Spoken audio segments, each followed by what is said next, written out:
Still on justice for Mobad. Justice for Mobad. That's what it has been for a while. In fact, I will not say a while. It's been there for so long. Justice for Mobad. Justice for Promise Iliruluwa Aloba. A young chap who passed away in a mysterious manner. Until today, clarity, the light of clarity, is not yet bright enough on it. The conclusion is this: oh, he got upset, he got so angry, he could not control his emotion. He lashed at his friend, he got injured, and well, eventually it became there came a need for a medical assistant, and it came from someone who is not a professional. And the eventuality of it is, oh, Cynthia, you should have done the needful. Mobad was in your care like an underage. Oh, some said Mobad is old enough. He should have done the needful. Like he should have sought for medical assistance as a grown-up person. Oh, the injury was not it was not that big. Oh, then how come there is bleeding profusely? A lot of innuendo, insinuation, and so many here and there. It uh I mean it is serious. It is serious. So whilst we were kind of looking at those who were like, it is Cynthia alone, that is Mobad's so-called wife, that should face the brunt of it. Whilst we were looking at that, we were also looking at the other side of Mobad's mother. We're also looking at Mobad's younger brother Adura. We're also looking at Mobad's father.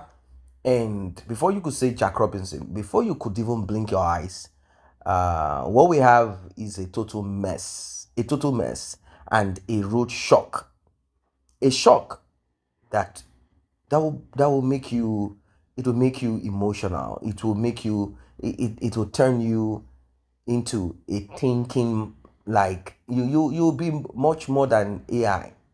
Your mind will begin to work like the function of it will be extreme, because you begin to see different forms and shape of human behavior and character. One will think loved ones, oh, they will be there, they will root for their loved one that was taken out. But what if they are directly or indirectly involved? Well, you might be wondering what I'm saying. Why is it I'm beating around the bush? I want you to stay with me so that we can, let us sail together into this one. Yeah, it could be a murky one, but we'll stand together on it. Let us discover, like I said, we have people who are rooting for Mubad's father. Regardless, these are people who are dedicated to Mubad's father and to the improper or lack of progress approach that certain people introduced to Mubad's father. And because he's getting financial support from of this, he's cool with it.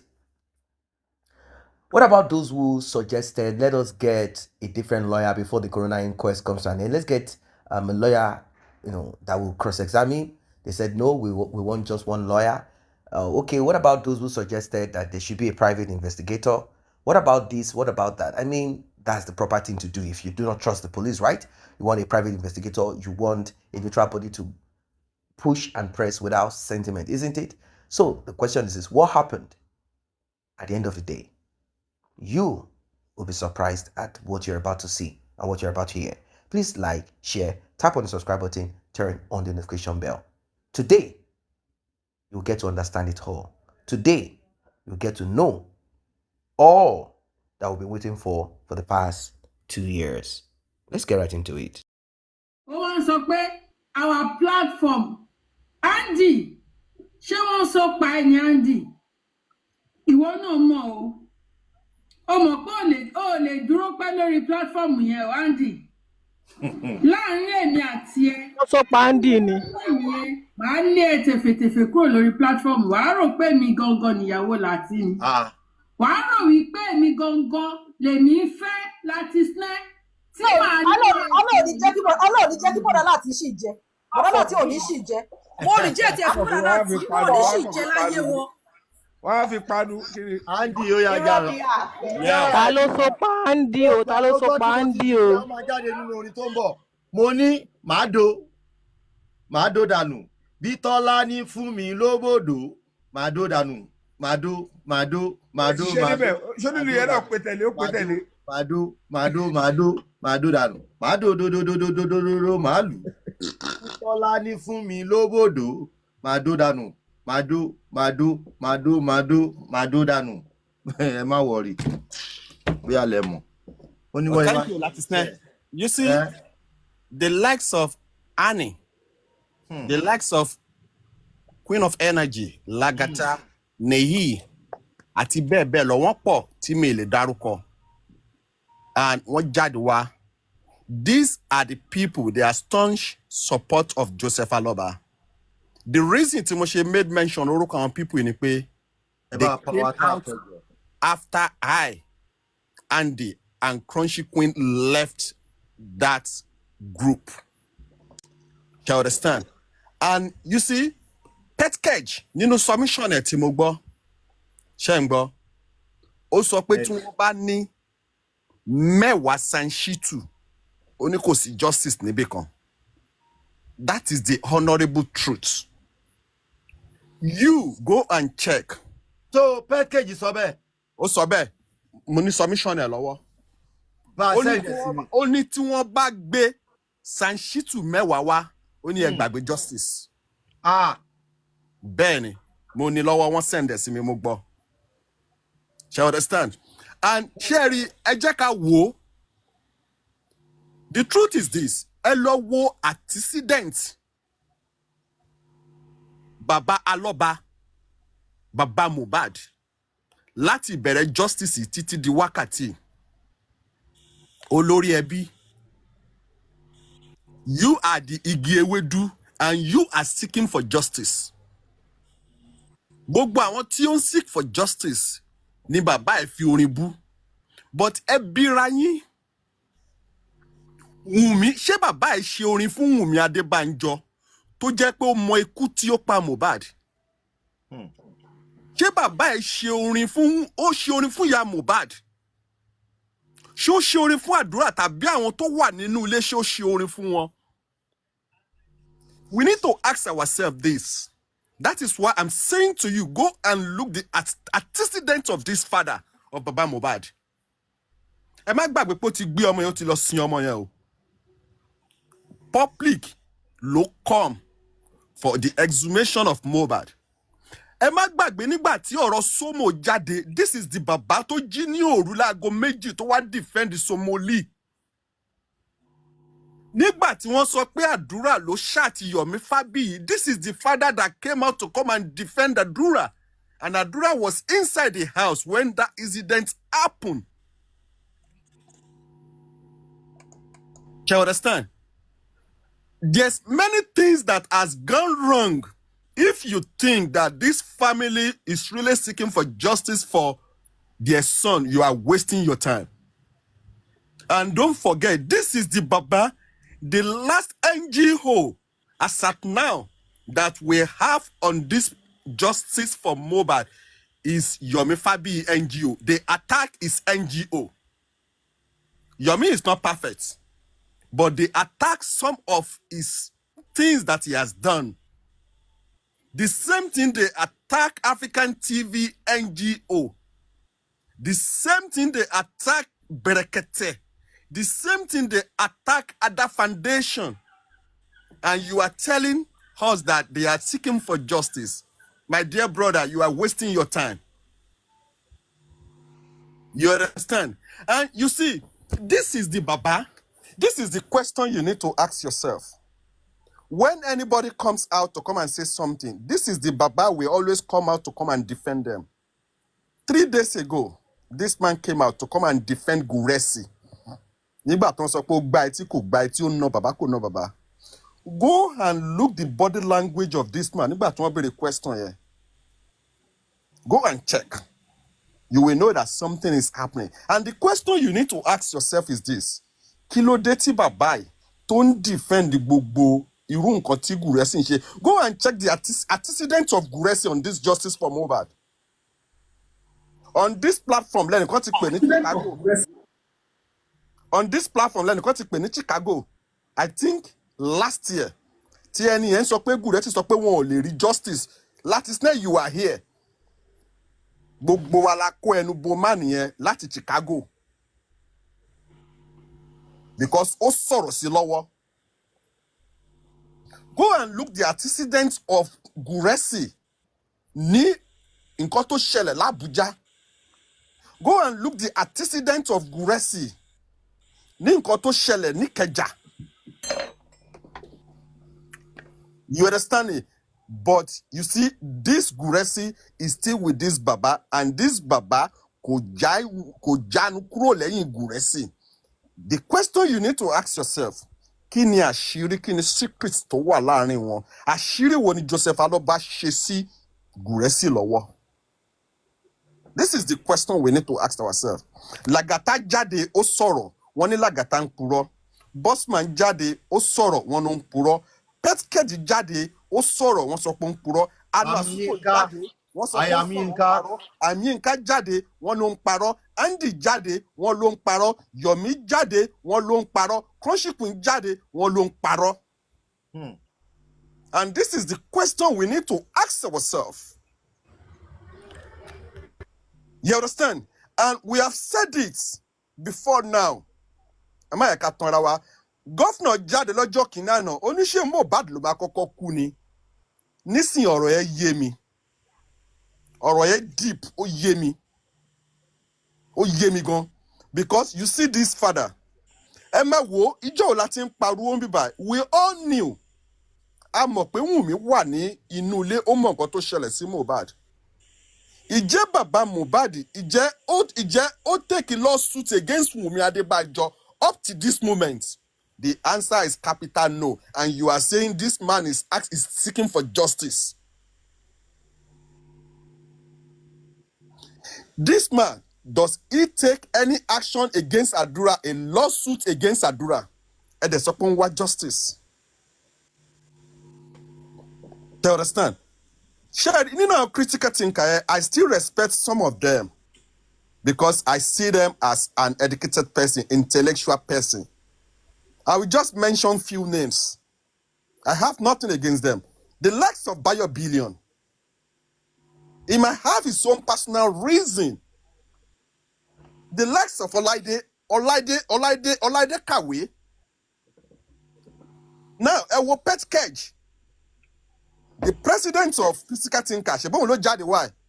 Àsìkò ti tó jáde wá wò pé enough is enough. Shall understand? You see, this justice for Mobad, this is my own personal opinion. If truly justice wants to come, I have said this before, the whole family of Aloba will go down with it. I love what antecedent one, nínú justice for Mobad. Àwọn kan máa sọ pé ṣé bàbá wà nínú ilé nígbà tí Mobad kú ni. Ẹ bá mi invite Pet Cage. Ẹ bá mi share. Àwọn kan máa sọ pé ṣé bàbá wà nínú ilé nígbà tí Mobad kú ni. Fine, bàbá ò sí nínú ilé. Ṣé ìyá Mobad wà nínú ilé ni? Fine, ìyá Mobad ò sí nínú ilé. But to be honest, ìwọ tí o bá ní ọpọlọ tó bá wo nǹkan tó ṣẹlẹ̀ nínú justice for Mobad, when true justice wants to come, these two families, they will definitely go down with it. With why? Their conspiracy on this matter. Gbogbo òótọ́ tí wọ́n mọ̀, tí wọ́n bò mọ́lẹ̀, wọ́n máa jẹgba nítorí pé ó mọ̀ òótọ́ ò sọ jáde. Ṣebí bàbá náà ló sọ pé wọ́n ní kó kására. Àti bẹ̀rẹ̀ ní justice yìí ló ṣe jẹ́ kí ni ló ti wọ́.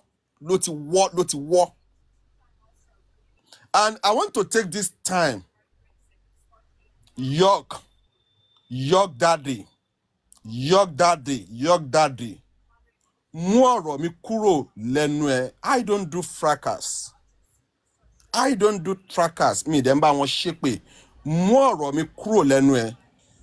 Wọ́n ní wọ́n béèrè mi. Ìwọ ń sọ pé ẹ̀gbọ́n ẹ ti rìn lọ.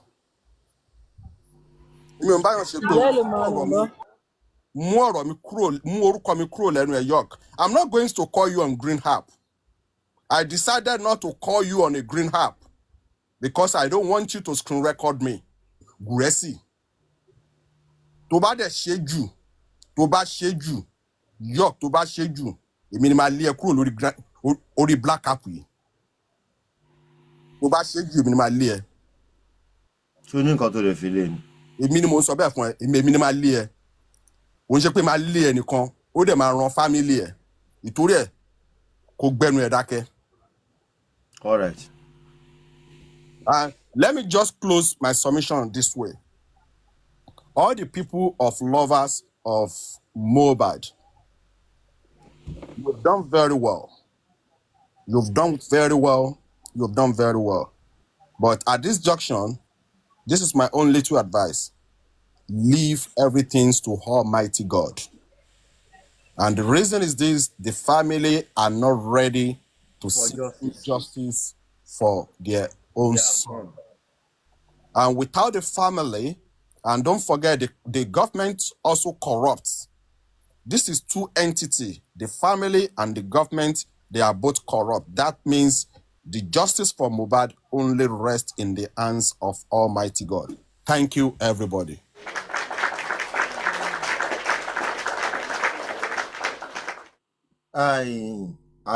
Ayome.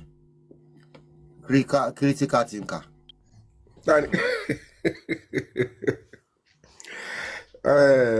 That's a wonderful submission.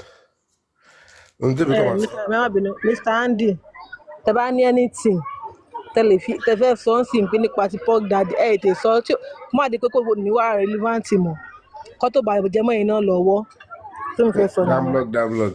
Ẹ ṣàfẹ́ kó máa fàgé àwẹ̀ kó máa tẹ̀léra. What I would just say is this. Olórí ẹbí. Hello. Oyè làgbà ń wò. Justice for Mobad is coming. And it's going to come the right way. But like I always tell you people, gbogbo script tó ti wà nílẹ̀, they must round it up. Because wọ́n ti lost some parts and some people in government mọ́ àti ọlọ́pàá mọ́. And that script, ó ní láti kọ́kọ́ forí sí apá àbíkan. And then the justice for Mobad that is now already to kickstart. Aṣẹ́wà farahàn.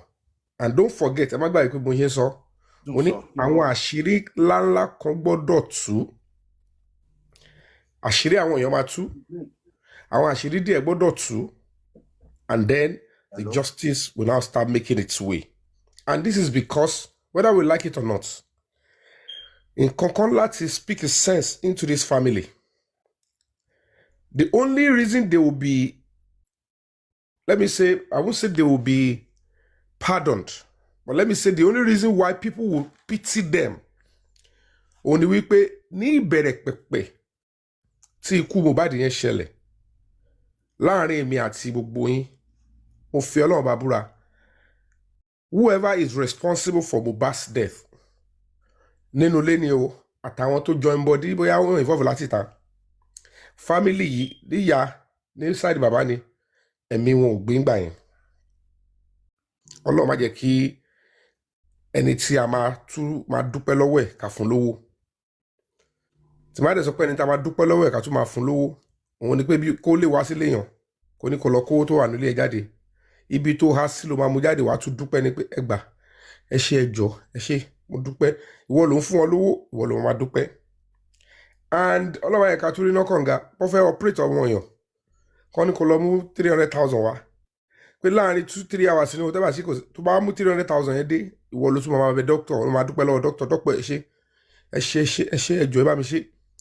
And then the other way around. So the only reason the government will consider the baba and the iya, though parts of their family members will go with it, because the government will say it clearly, at this juncture, we have to face the facts and evidence are out there and the truth must be established. The evidence wà ń ta. Foreign machineries, they have the evidence already. Èmi ò mọ iye ẹ̀mí tó máa bá lọ, tó bá jẹ́ kó ṣì lò. Mi mọ government tó máa bá lọ. I don't know what might happen. So this is a critical moment. And all I can know certainly is that no family is bigger than Nigeria. I don't know what they are trying to do, but the fact remains that gbogbo ètò ti lọ tẹ́lẹ̀ yẹn nígbà tí everybody ń tarọ́ fúnra wọn ni. But now that they realize that it is not going to go, èmi personally èmi gẹ́gẹ́ bí èèyàn kan wọ́n ti rí pé mi ò lè dákẹ́. Ṣé ti understand? They know me, I'm not going to keep quiet. Because èmi ò níṣẹ́ méjì. I'm a human rights activist. I'm a human rights consultant. All I want to give is voice for whoever is voiceless. That is life for me. I don't know when I'm going or into a moment to dájú. Wá Mr. Yomi. Mobad is getting justice. Mo ń gbọ́ yín. Ibi tẹ́ sọ̀rọ̀ dé yẹn ló jẹ́ èwo ní níbo ló ń dágbére tí wọ́n ti mú ọ̀rọ̀ ẹ̀ sílẹ̀ má máa sọ orú language yẹn mọ́. Bàbá mo ní sẹ́fẹ́ gbọ́. tó ti gbé àwọn oníròyìn ti gbé mò ń bọ̀ máa play video yẹn ń tẹ̀ mú fẹ́ sẹ̀lẹ̀ sí yín. Èwo yẹn? Wọ́n ti ní Yomi dágbére pé ọ̀tá ẹ̀ fẹ́ kú ipò náà ń bá òun go through nǹkan kan. Àwọn yẹn fi wọ́n yẹn fa àwọn yẹn lẹ̀ nǹkan tó bá jáde lẹ́nu wa news ni. Reality lèmi máa ń sọ. Ó ti yẹ yín. Òun ló fi jẹ́ pé most times the máa ń béèrè lọ́wọ́ yẹn pé èmi ò mọ ibi tó ti rí idea pé èmi wá owó wá síbi mo wà tí mo wù. Bóyá kò yé wọn time tí Yomi Fabiyi wọnú kéèsì tí break the silence wọlé. It's at the middle of the fact that case has already been sorted. Wọ́n ti rí pé nobody is on the front line. The only person tó wà on front line tó jẹ́ kó tiẹ̀ tún lẹ́nu tó lè jà was Iyabo Ojo, and she said, I am no longer doing. So that gives it a very good opportunity to say, ta ló ti fẹ́ jà fún wọn. When the family has already compromised, wọ́n ti jọ ládéhùn tọ́ṣe, ibẹ̀ làwọn èèyàn ti conclude pé kò lè sí justice. So by the time another serious activist came in, tí mi ò bá wá justice mi kò sí bí wọ́n ṣe fẹ́ wò tó relationship wà láàrin Wunmi àti King White. If I could go all round and ensure that King White lẹ́yìn tí ìyá Mohbad bẹ̀bẹ̀ tó ṣe wẹ̀, I ensure that King White faced the law. Ibẹ̀ ló yẹ kó ti mọ̀ pé kò sí eré. Anybody coming in my way, in the way of Mohbad getting justice, I'll look at them and say, I don't come for you. Èmi tí mo lè sọ pé mo lọ sí police station, mo gbé kéèsì family wa lọ, mo tún lọ civil suit, brought the lawyer up to even start civil suit tó jẹ́ pé èèyàn ò nídìí pé ká lọ sí ọ̀dọ̀ ọlọ́pàá rárá. It's because I am not looking for justice for Baba Mobad or Mobad. I am looking for justice for Mobad, which is the right thing to do for an NGO. So, nígbà tí ìjọba gan ti rí seriousness, unfortunately, nígbà tí àwọn kìíní máa jáde, ó ti bọ́ sọ́wọ́ àwọn political enemies and all of that. They don't care about Nigeria. They are ready to use anything to destroy the country, and the emotions are high. Mohbad's case has a national attention already. In fact, global attention. Ẹ̀rí ìjọ tí wọ́n bá máa gbé àṣírí ohun tó ṣẹlẹ̀ nínú ilé yẹn jáde, tí wọ́n bá pọtí ilé kí ẹ̀ fún Nigerian public. Ọlọ́pàá tó máa wọ uniform òní tí gonna try.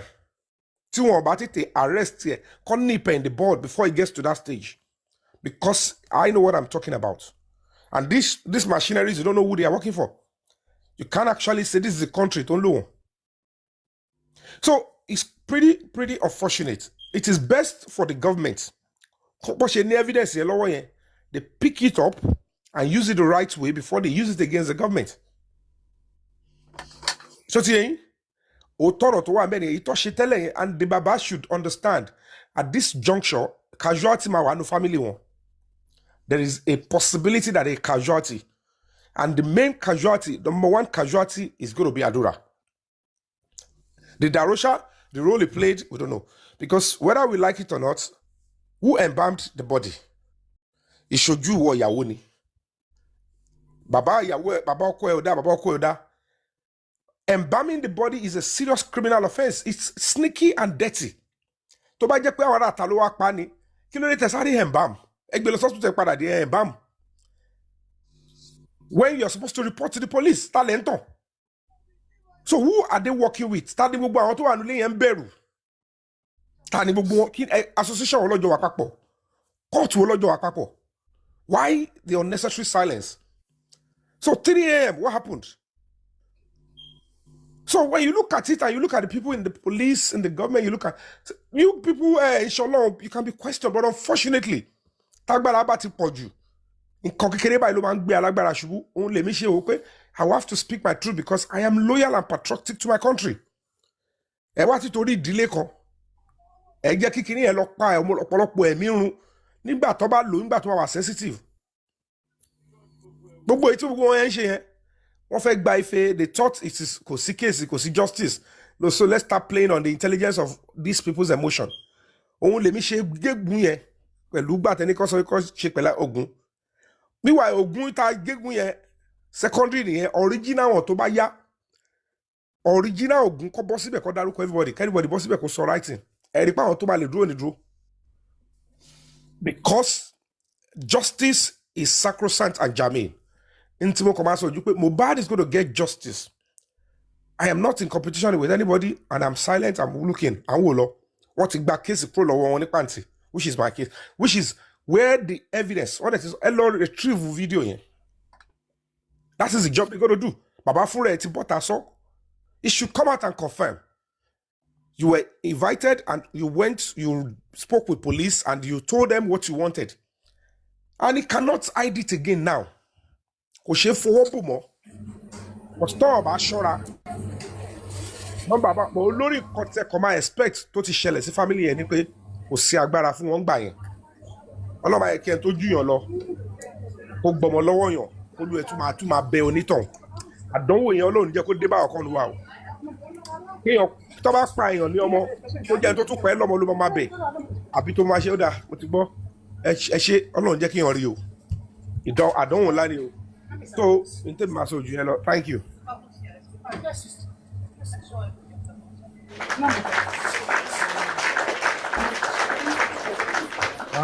Monjola ṣe fẹ́ sọ̀rọ̀ ni.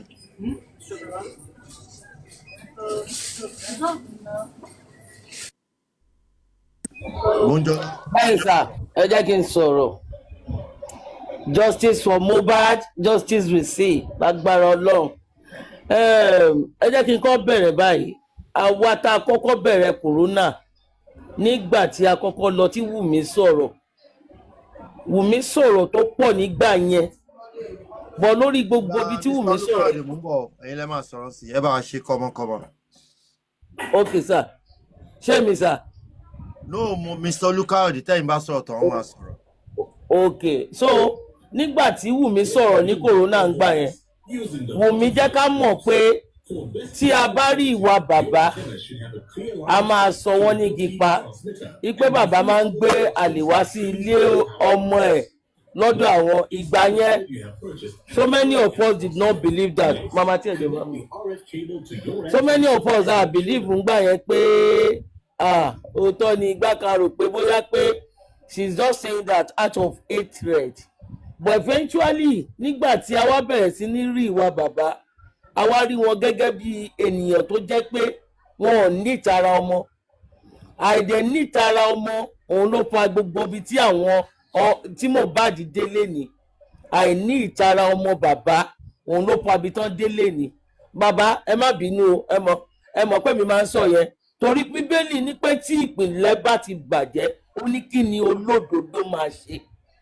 Nígbà yẹn wọ́n parí ọmọ yẹn bẹ̀rẹ̀ sí ní sọ fún yín ìyàwó òun fi oògùn oorun sóúnjẹ fóun ó ń ṣe léyìí ó ń ṣe tọ̀hún gbogbo ìwà tẹ̀ ń wù sí lẹ̀ ń wù nígbà tí Mohbad wà láyé. Òun ló jẹ́ kí wọ́n máa sọ fún yín pé bàbá ẹ wo gbogbo àwọn tó ń jà fún justice for Mohbad bó ṣe ń jà tẹ́ ẹ̀ sọ pé ìjà tó ń jà yẹn gangan náà ń pè ní justice for Mohbad. Àgbàlagbà tí ò tó lé ló máa ń ṣe bẹ́ẹ̀ yẹn ẹ má bínú sá o mi ò wá síta láti insult yín.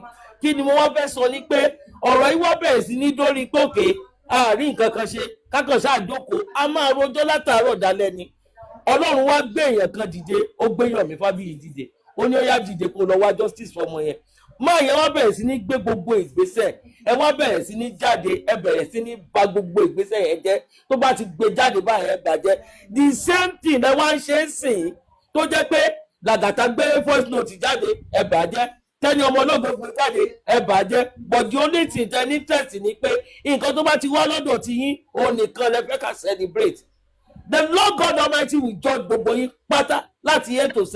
Ẹ̀yin ìkà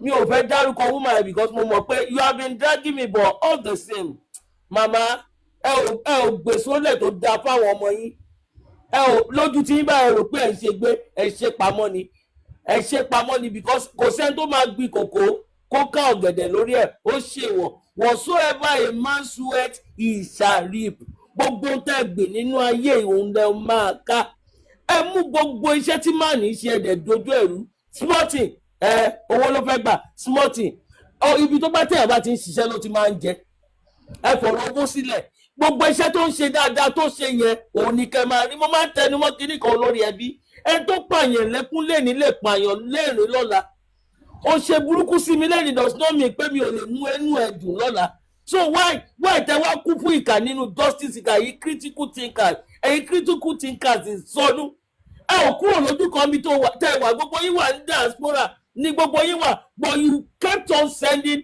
ẹ wọ́n bẹ̀rẹ̀ sí ní petition àwa tá à ń sáré káàkiri Yomi will go from láti Abẹ́òkúta náà ti máa wá sí Sontu náà ti máa wá sí kinní tó bá pe conference àwa tá wà ń Ìbàdàn àwa tá wà ní Ìkòròdú gbogbo everybody will rally round a máa ṣe wàhálà yẹn at the end of the day ẹ jẹ́ ń rubbish effort everybody the Lord will rubbish effort gbogbo yín lórúkọ Jésù tẹ bá rò pé gbogbo bá ṣe ń sákàkiri yẹn kì í ṣe wàhálà là ń ṣe ẹ wá mú ọmọ yẹn rẹ̀ sínú mọ́ṣúárì bàbá wa ń gun káà ẹ wá bọ́lẹ̀ nu káà ẹ wá gbé box ẹ wá ní kó mú shoot yẹn látẹ̀yìn wá kó gbé snap yín àtẹ̀yìn náà ti máa ń gbé akọ́ṣù ẹ wá máa rèdí ẹ wá máa ṣe bí ọtọ́ náà ń gbà fún ẹ wá gbé percussion sí bàbá Ọlọ́run ò gbà fún yín ọtí tẹ́ bá gba justice fún lèrí Olúwa tẹ́ bá ti gba justice fún lèrí Olúwa Ọlọ́run ò ní gbà fún yín gbogbo tẹ́ fọwọ́ tún kọjọ ẹ bá fòsì dánù ní lórúkọ Jésù until tẹ́ bá gba justice fún Mohbad tẹ́ bá ti wá jáde tọ́gẹ́lẹ̀ wá sọ̀gọ̀ yẹn sẹ́yìn ẹ wá bí ní pẹ́yìn lọ́lọ́run gba gbogbo ayé fún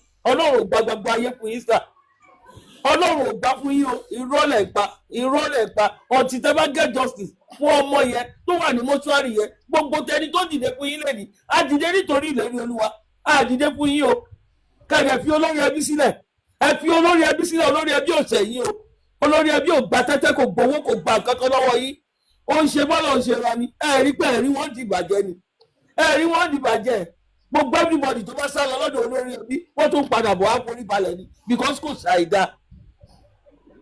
You guys should stop throwing subs. Ẹ má ṣe subs wọn olórí ẹbí ò ń ṣẹgbẹ́ yín. Bàbá yín ló jẹ́. Ọmọ wọn ẹ mọ bí ó ti jáde ni mo dá kẹ́kẹ́ ló ti wà. Mo dá kẹ́kẹ́ ni wọ́n máa ń dá kẹ́kẹ́ jà ni. Àní mo wà fọ́ọ̀sì àti bèrè lọ́dọ̀ kan pé ṣé ọgùn àbí ṣé olórí ẹbí tó ló ń ṣe fúrákàsì ni. Ẹnujọ́ mẹ́ta mo ṣàwọn mọ̀ pé bàbá kan máa ń ṣe ẹnu jẹ́jẹ́ mutí ni. Bàmí láti sinẹ́ àgbààgbà oyè ìbáyé 1 million ọba mi ẹjẹ ń dákẹ́dà rẹ̀ ọ̀bíbí fẹ́ provoke yẹn.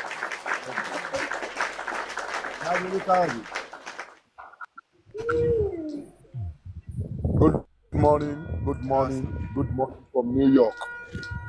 Mo kí gbogbo ilé olórí ẹbí káfàtà mo kí ẹ o kú gbìyànjú kú fìtọ́mọ ènìyàn ṣe. I salute everybody on this platform this morning. The Lord will be with all of you. Bí ẹ ṣe filé àtọ̀nà yín sílẹ̀ tẹ́lẹ̀ ń wá justice yìí, Ọlọ́run á san yín ní ẹ̀san rẹ̀ lórúkọ Jésù. Olórí ẹbí, every day we come here, we hear new stories, we hear new revelation. I salute Andy. And I salute your courage. God bless you. You see, when I talk, some non-entities will say, what is this man saying? I keep asking one funny questions. And that question is, does the Aloba family want justice? Nobody has been able to give me the true fact they want justice. If they want justice, we won't be where we are today. Don't deceive yourself. We won't be where we are today. They don't want justice. And I keep saying one thing. Nigerian government is not stupid. The president is not a fool. A smart person, an intelligent person, a man of timber and caliber. I can say it anywhere and stand tall with it. Look, With all this revelation, people in government will be laughing us. And they will be looking. And their own mind, they will be saying, ẹni tó ní ọmọ ó lára òwò ẹ̀yin lára ń ro ẹni tó mọmọ bọ́ síta ó kọrin fún yín ó ní ẹ sọ díẹ̀ nínú ẹ̀ kẹ́ ṣe kí ni kẹ́ dákẹ́ jẹ́. Look, we've tried, we've done the best, we've done what we can do, and I keep telling you people, if Aloba family does not stand up and let us know they want justice, you can't get justice.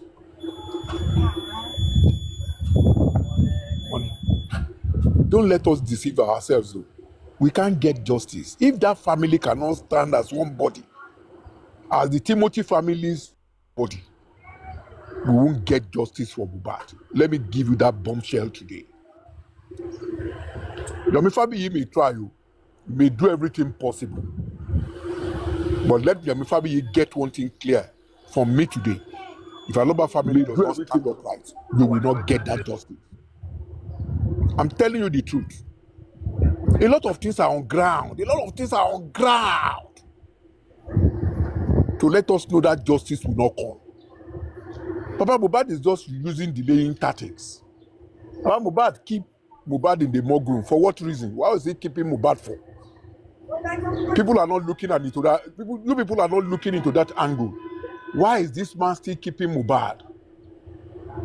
Boya wuriti about Mobad is as long as you keep Mobad in the morgue room, you will continue to, your fame will continue to go higher. You can see. Look, I wish we get that justice, but the way things are going on with revelations coming out and with what we are seeing, I don't think we can get that justice. I'm sorry to say, because every way, every action, every attitude to get that justice is being truncated by this so-called family. So what do? That woman that spoke last said, "Only ìpìlẹ̀ bá bàjẹ́ kí olódodo máa ṣe." Ìpìlẹ̀ kéèsì Mohbad wọ́n ti bàjẹ́, ìdílé Mohbad ló bàjẹ́. Ẹ má jẹ́ ká tanra wa. Ẹ má jẹ́ ká tanra wa. Daddy, so justice for Mohbad ti bàjẹ́ bẹ́ẹ̀. I'm telling you the truth. May God forgive me. Yomi, please, let me land. Hold on, Yomi. After my discussion, you can talk. Okay. Let me be frank with you. You see, gbogbo evidences ta lè fi truncate àwọn tó pa Mohbad was put on ground by people who have done effort jobs. Yomi Fabiyi, you've tried, oh. I salute your courage, and the Lord will strengthen you. I am saying it and I'm repeating it. If that family does not come up and expose the secret between themselves, you won't get that justice. Andy said the statement. Baba Mobad, kò kọrin fún Wunmi now. Kò kọrin fún gbogbo àwọn tó wà nínú ilé náà. Gbogbo ẹ̀yin tẹ́ ń wá justice ní Baba Mobad kọrin fún náà. Àbí láti sinẹ́ ìwọ kọ́ náà pè ní igi ewédú ni. Yomi kọ́ náà pè ní pátákópa ni. Wọ́n ní kẹ́ sọ díẹ̀ nínú ẹ̀kẹ́ dákẹ́jẹ́. Ṣẹ́ni tó fẹ́ justice ni. Ẹ rò pé Comfy kan gbọ́ síta ohun antagonize yìí ni. Iṣẹ́ tó ń gbé fún Comfy lọ́dẹ̀ ń sanwó fún nìyẹn. To bring you people down. To bully you people. To molest you people. To frustrate you people. Ẹlẹ́rù ti sọ pé ẹ sọ díẹ̀ kẹ́ ṣe kí ni kẹ́ gbẹ́nu dákẹ́. It's a pity we are in this situation. It's a pity that we have a family like that from the Yoruba race. How do we get justice? Wọ́n ní tí olè ò bá sí olè ta olè jà. Ẹ jẹ́ ká lọ mọ̀ yẹn dáadáa. Tí olè ò bá sí ó lè ta kò lè ṣe kíni kò lè jà. As long Baba Mohbad is not ready to follow the right track, to get justice for Mobad will be very difficult. And that is my point this morning. I rest my case. Thank you. Thank you so much, sir. Thank you so much. You're very correct to a large extent. Thank you for your eulogies. But in Convey can understand fundamentally, the whole idea without the family, an individual cannot get justice, was because they were able to put up a particular structure down to tilt everything towards the family side so that Koniboso Warata. And what they did was they want the noise. They want to show that they are actually fighting for justice. But any serious body or any individual to go outside them to find the truth, they'll find a way to quell it, which was what I actually negated. Eripe, to do so many things to enter Mobad's house, I didn't run through the family. To pick Adura, to pick Damola, to pick King White, I didn't run through the family. That was why I was able to succeed.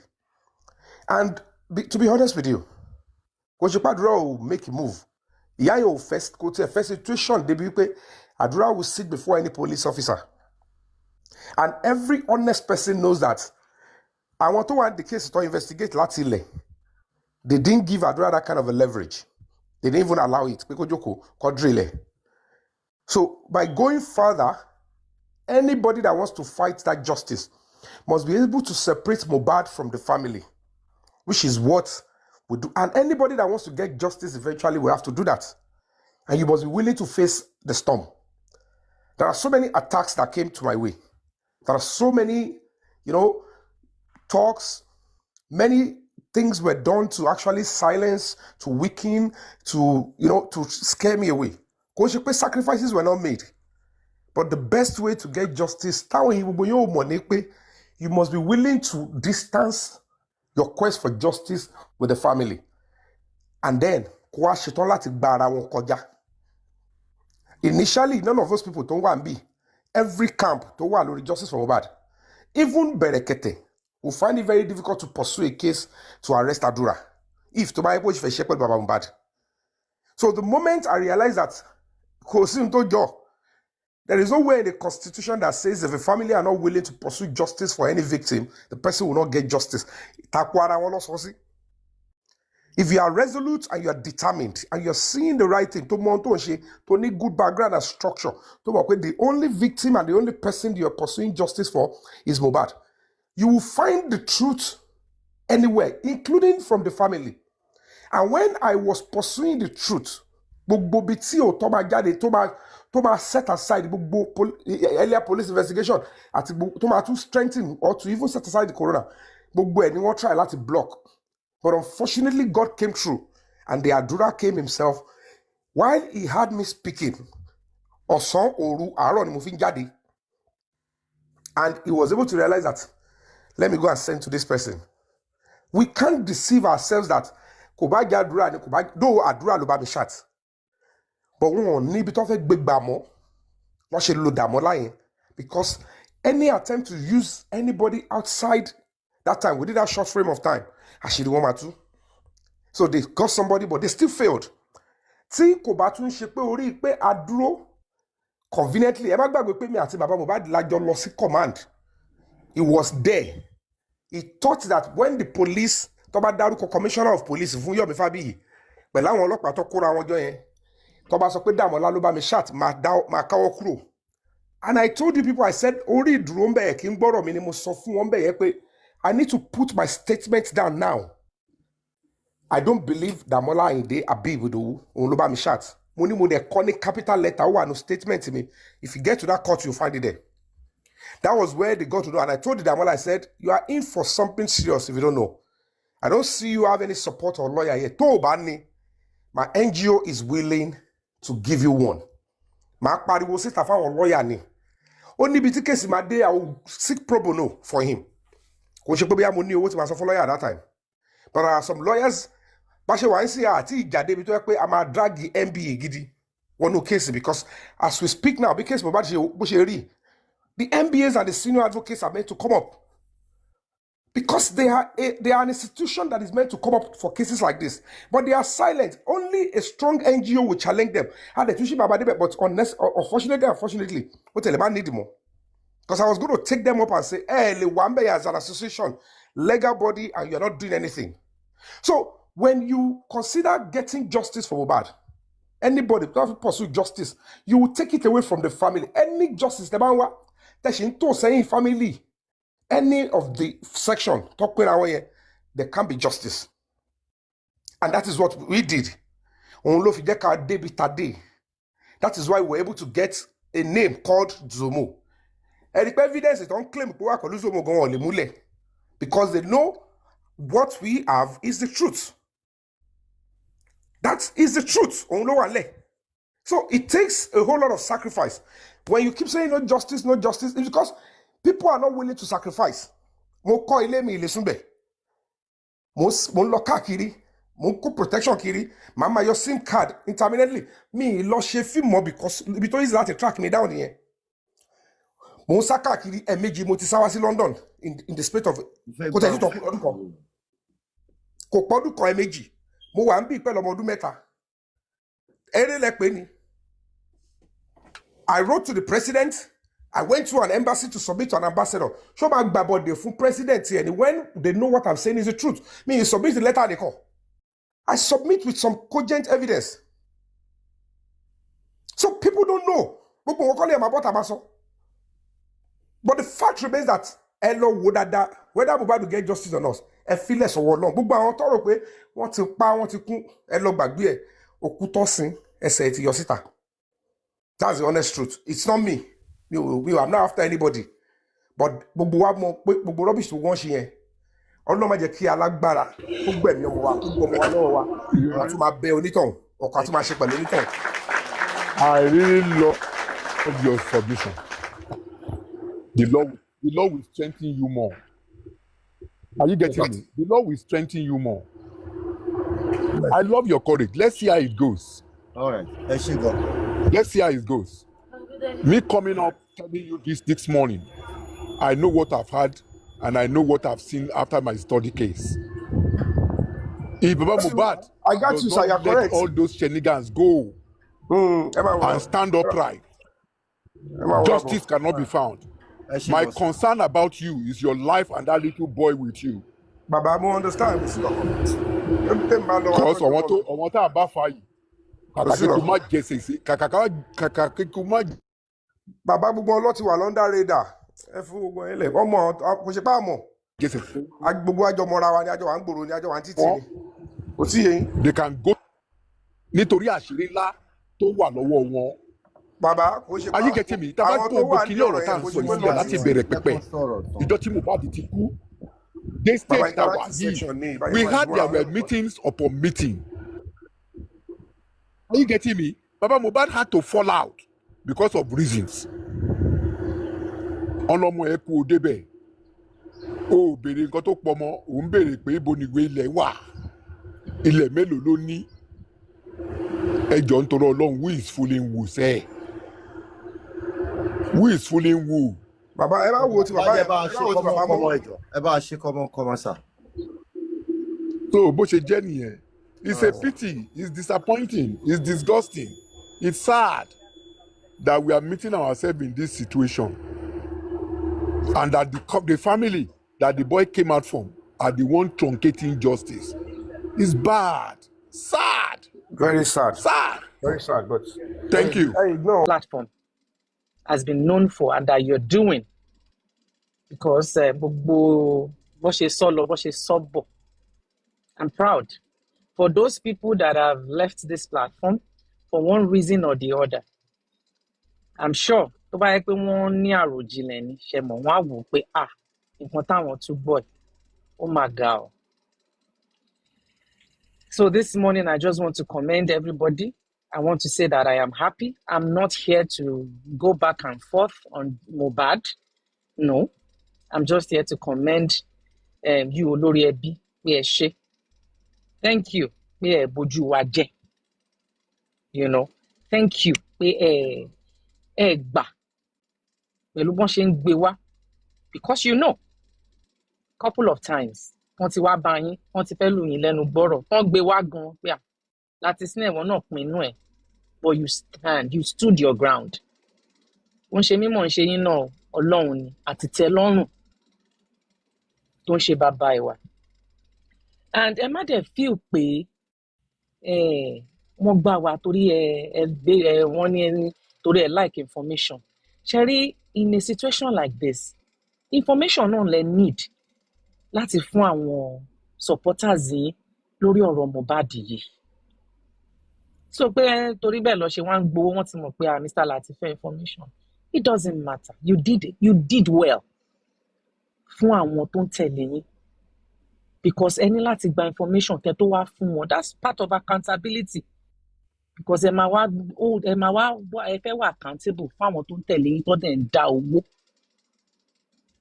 she understand so there's nothing bad in looking for information there's absolutely nothing wrong in that gbogbo bá dẹ̀ ṣe support gbogbo owó tá dá let us just look at it like well no problem àṣetò àfọlọ́run ibi tán nà dé ibi tán fẹ́ nà dé well ó kù wọn kọ lọ́run tíyàn bá ń torí nǹkan tó máa jẹ àti nǹkan tó máa jẹ tó bá fi ń ba ọjọ́ ọ̀la ẹ̀ jẹ́ ó kù ó kọ lọ́run àwọn ọmọ ẹ̀ ló máa bá a pín bẹ́ẹ̀ kò kí ń ṣe àwa you understand it's just a pity tó bá ń sọ pé ìyà generations làwọn èèyàn ń jẹ wọn ò ní mọ ibi tó ti wá pàtó but the most important thing is today olórí ẹbí stand tall celebrate yourself be proud of how far you have come and what you have done in this movement you have done excellently well you have not ridiculed yourself in everything tó ń ṣe wọ́n ṣe camera down you were not there wọ́n ń pín owó wọn lórúkọ yín bẹ̀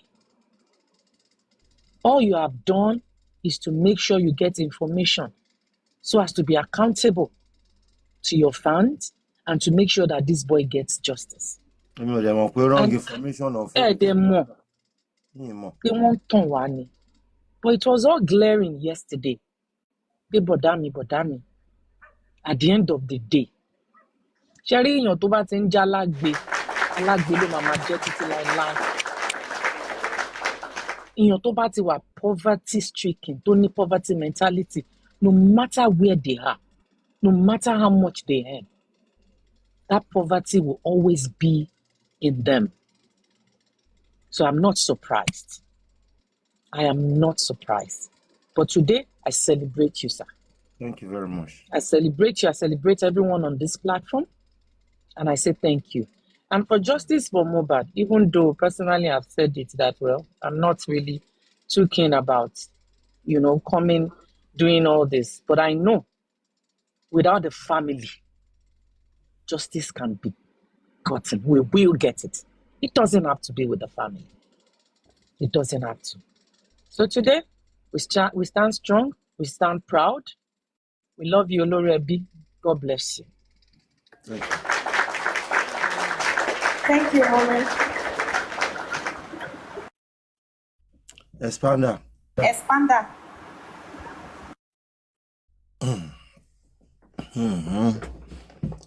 Expander ṣe wà bẹ́ẹ̀. mo wà ń bẹ̀ ẹ kú lé gbogbo lé ẹ fún mi ní ìṣẹ́jú kan. àmì lára lé mi ló máa bá mo dẹ̀ ní kí n sọ fún bó bá ọ̀tá mi lára lé mi ló máa bá. Baba Mohbad, he will always say it. Ẹ má bú bàbá yìí. A tún ní mo cherish relationship ni. Mo cherish relationship ni. Gbọ̀gbà tó rí pé àwọn tó ń cherish relationship yẹn pẹ̀lú wọn ò cherish ẹ̀ pẹ̀lú òun. What did he do? He packed them aside. And look at him and some other hosts. And mo cherish relationship ni.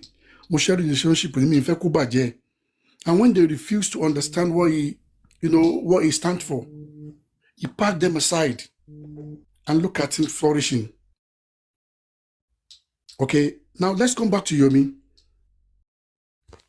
Yomi said, Shafe justice. What do we need to do? Edekawa CCTV no le ilo.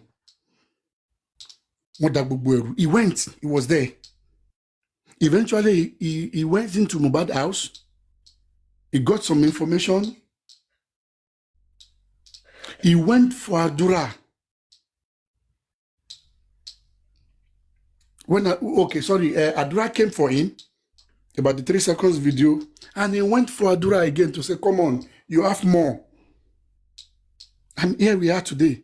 Tool conshosho, instrument conshosho, fact conshosho, anybody le dimu, if not, everything will have vanished.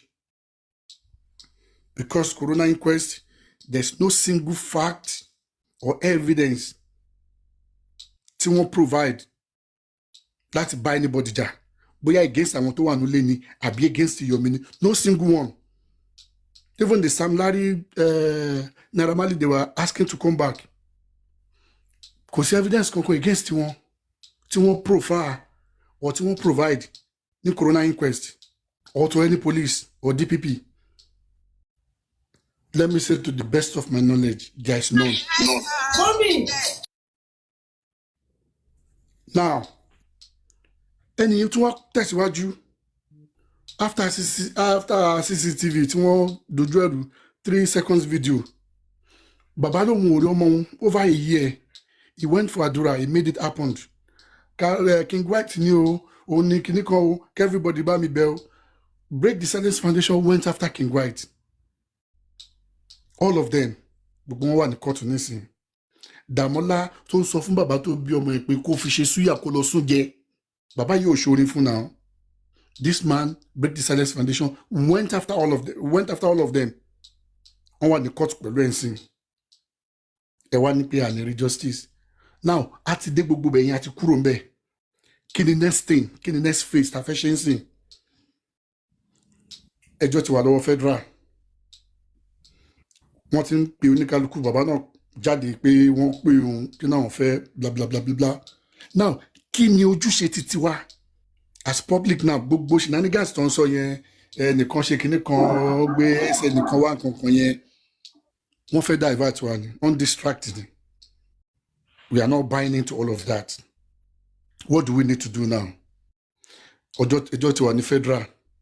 Now, what is our responsibility as public? What is your responsibility as an individual? As a Nigerian in diaspora, what do we need to do? That is the question we need to ask ourselves. And that is the way we should be thinking now.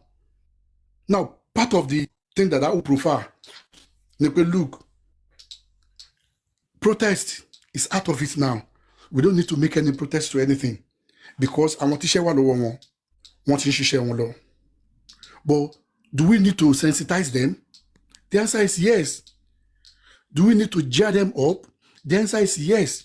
Do we need to let them know that we are waiting for their response or for their outcome? The answer is yes. Then how do we go about that? It might not be now, but this is what we should be looking at. We should have a conference right there in Abuja, a loud one for that matter, to represent all our points, all the areas that we believe justice will come out from. If they have touched those areas, good. If they haven't, then that will be a reminder for them. That will tell us and that will tell them that we are not the enemy of this government. We are not the enemy of our country. We want progress. And we want justice at all costs for everybody. The slogans we used to say that justice for Mobad is justice for all. It's real. And it will happen. It will happen. So, aside from the conference that I just mentioned, there are other ways to sensitize government. Either by publishing on the paper, daily news, every other thing. Let us speak out where we know that they will listen to us or they will hear. O ma dori table wọ́n ma rí. Wọ́n ma pera wọ́n ma sọ fún wọn pé ẹ gbọ́ ọ̀rọ̀ tẹ́ ń sọ yìí. Wọ́n sọ pé bye bye bye. Ṣé ti wo bí ṣé ti wo bí. àwọn arúgbó tó yẹ ká pa síta ń sìn nìyẹn gbogbo jargons tó ń ṣe yẹn jẹ́ ká fi wọ́n lẹ̀ àtàwọn tó ń defend wọn wà relevant àwa amọ̀pá fẹ́ justice ta là ń fèsì nísìnyí as public federal government facing them is not fighting them but we should bring out our points some evidences that we do not have but we know where they can get it let us point those out so that àwọn náà wọn ò ní sọ pé àwọn ò gbọ́ wọn ò ní sọ pé ibi táwọn rí àwọn ò rí bíbá yìí ẹ jẹ́ ká pariwo every other thing síta kí ló ṣẹlẹ̀ lágo mẹ́ta òru táwọn kan fi jáde the driver said it àwọn mélòó ló jáde àwọn mélòó ló wọlé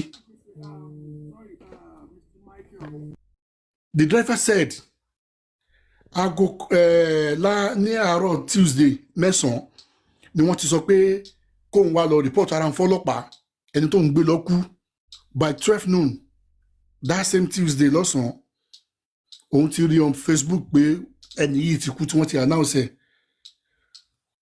nọ́ọ̀sì ti DPP mú aago 2 àbọ̀ ló lóun délé Mobad ta ló wá treat ń gbà yẹn these are the things we need to say so we need to set the record straight and how by talking on this point baba Mobad padà wá ó lóun rẹ jẹ baba Mobad padà wá ó ní Monday ni wọ́n pa ọmọ òun wọn ò dẹ̀ sọ ní corona inquest wọn ò report ẹ̀ fọlọ́pàá orí afẹ́fẹ́ nìkan náà ti ń sọ these are the points we need to reiterate to the public so that wọ́n á lè mọ àwọn wo náà máa pè wọ́n á tún lè mọ information táwa ní táwọn ò ní because there are informations and we need to give it to them tọ́wọ́n bá wá tú díẹ̀ ni wọ́n máa rí pé bóyá ó wúlò àbó tún wúlò so these are the things we should be talking about more now tàti ríbi tẹ́jọ́ wà àwọn tá a ní láti máa bá sọ̀rọ̀ nìyẹn àwọn tá a ní láti máa pariwo fún nìyẹn.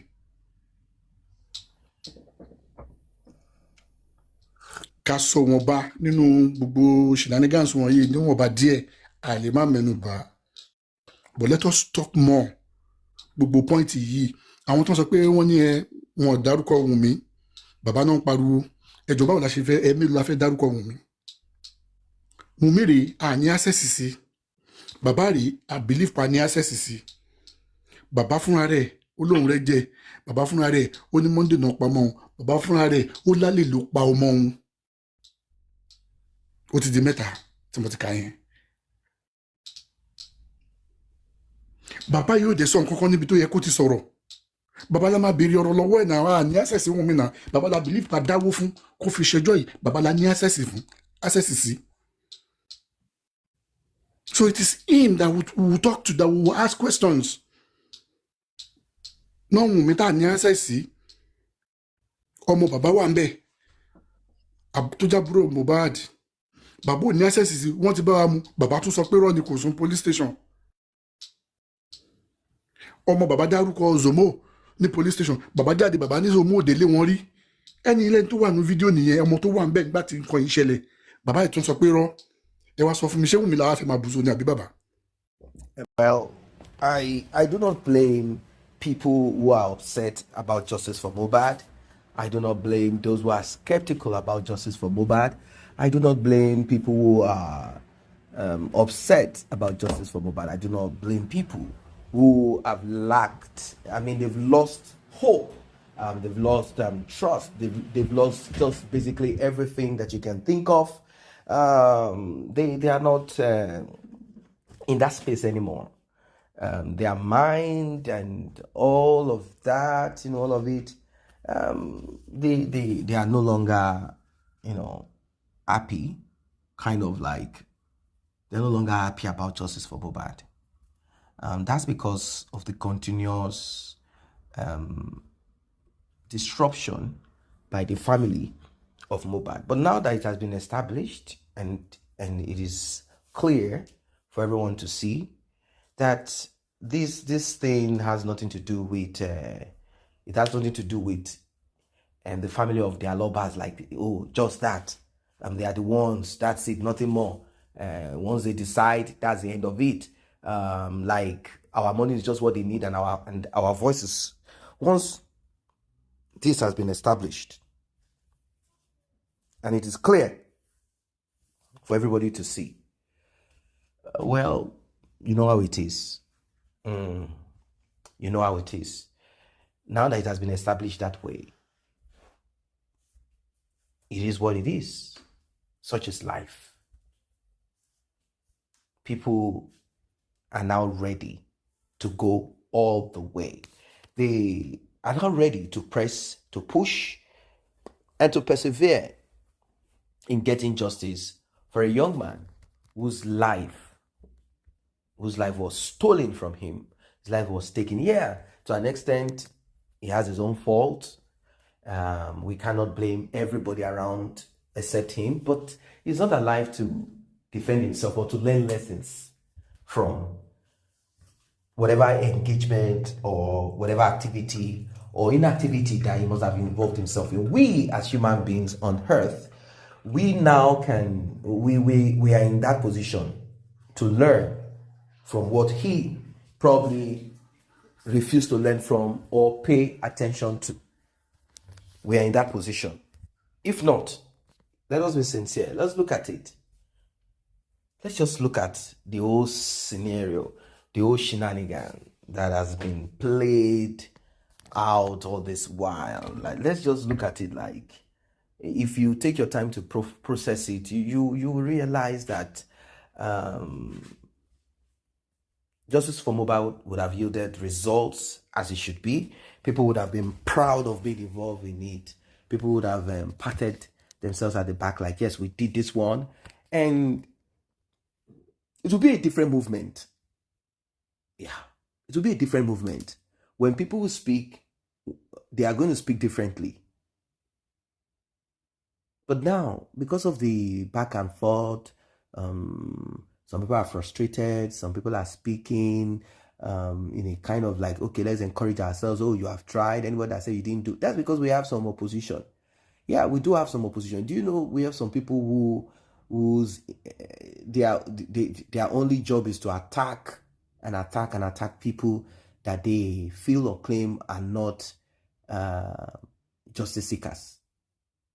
To them, because you're not in support of Mohbad's father, automatically you're against peace, you're against harmony, you're against tranquility, you're against all that, and to them, is justice. But the moment you embrace Mohbad's father in all ramification, either good or bad, either mistakes, intentional mistakes, and emotional blackmail and all of that, they feel good about it. Not because they are not aware. Why am I saying this? When they are analyzing or critiquing, when they are criticizing other events or other people, the way they go about it, the way they search, it shows that they have intelligence. But are they doing the same? Are they using the same measure? Are they using the same skill? Are they using the same application? Conscience when dealing with other issues? That's the thing. Are they doing the same when it comes to Mohbad's father, the energy put into it? They say, after all, the man did not RIP his son. No one said he directly RIP his son. No one is saying that. We don't have proof to that. We don't know. Whatever.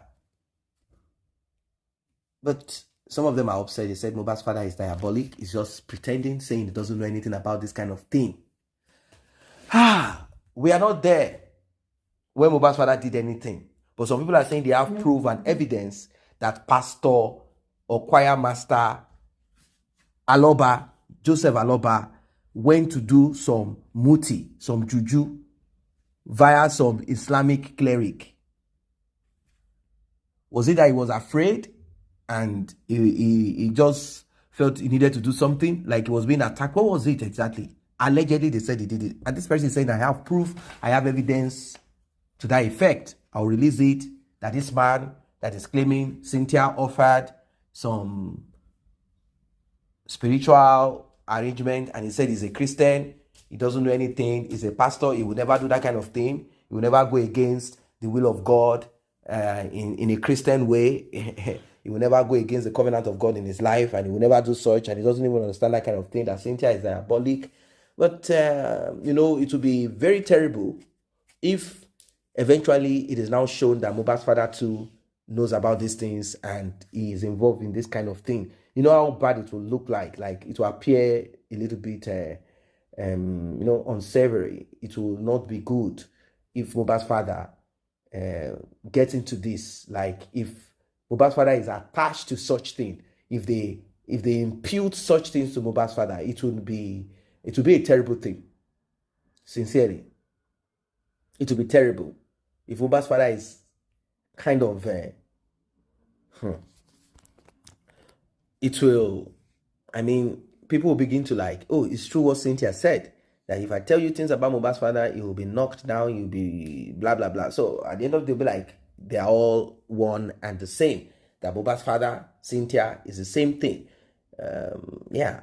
But who knows what happened to him, his mind along the way, if truly that happened. And apart from the one of, we have videos of him with a girl, the blackmail, the setup, and all of those things. He wasn't focused on justice for his son. What he was interested in is how to manipulate the public. He's actually interested in nothing more than just kind of like moving around to deceive members of the public by showing empathy. Then they give him money. He will use it to go and enjoy himself, go to parties, drink, and go with women. He's not really in for justice. No, those are the things that we've been hearing. But it does not necessarily mean that these things are true. It doesn't really mean that these things are true. But does it mean but the few things that we saw, there are few things, some few things that we've seen that shows that there is a lot that needs to be done better. That's the truth of it. That's the truth of it. There are certain things that need to be done better. Certain things that needs to be questioned. There are certain lies, such as when were you informed? Because those are the things that kind of will shape what people are listening to. Like, wait, hold on, mister, you are being deceptive. Are you sure you're not involved in some things? How could it be that you know that your son is not alive, like on Sunday night or on Monday, and you slept comfortably till the next day? This is your son. Even if he's your adopted son, you have right? Okay. So these are some of the things that people are looking at like, no, this man, it seems there is more to what the eyes can see. Because if truly, like common sense, how can you know? How can it be that you've heard? Even if even if you quarreled with your son when he was alive, if you heard and you got to know that so and so happened to him,